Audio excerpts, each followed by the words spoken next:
আপনারা দেখতে পাচ্ছেন জহিরুল ইসলাম ভাই। ভাই আসসালামু আলাইকুম। ওয়ালাইকুম আসসালাম। ভাই কি করেন এইখানে? ভাই এই যে বীজতলা থেকে বেসন কইছি। হ্যাঁ, তো বীজতলার বেচন নিয়ে আসছেন, কিন্তু যে মাথা কাটিচ্ছেন কেন আপনি আবার চারাগুলার? হচ্ছে দুইটা একটু ছোট পোকা ছিল, যার কারণে ওইটা হ্যাঁ, যাতে বাইরেই থাকে, যাতে আচ্ছা। জমিতে না আসে, এই কারণে এই মাথাটা কাটতেছি। মানে পোকাটা যেন জমিতে না না আসে। আসে, হ্যাঁ। আচ্ছা, মানে মূলত পোকাটা থাকে কোথায়? এই যে পাতার উপরে ডগাতে নাকি? পাতার উপরে ডগার অংশ গুলা থাকে, ডিম পাড়ে দেয় না? ডিম পারে, হ্যাঁ। আচ্ছা, সেই ডিমটা যেন আপনার মূল জমিতে না আসে। স্থানান্তরিত না হয়, হ্যাঁ, এই জন্য পাতার ডগাটা 2-3 ইঞ্চি হ্যাঁ, বা কেটে দিচ্ছেন। আচ্ছা, সুপার আইডিয়া। ঠিক আছে ভাই, ধন্যবাদ আপনাকে। ওকে ওকে। আসসালামু আলাইকুম। ওয়ালাইকুম আসসালাম রাহমাতুল্লাহ। আপনারা দেখতে পাচ্ছেন জহিরুল ইসলাম ভাই। ভাই আসসালামু আলাইকুম। ওয়ালাইকুম আসসালাম ভাই রাহমাতুল্লাহ। কি করেন এইখানে? ভাই এই যে বীজতলা থেকে বেসন কইছি।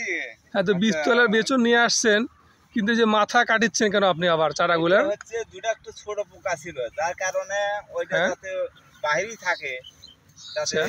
জমিতে না আসে, এই কারণে এই মাথাটা কাটতেছি। মানে পোকাটা যেন জমিতে না না আসে। আসে, হ্যাঁ।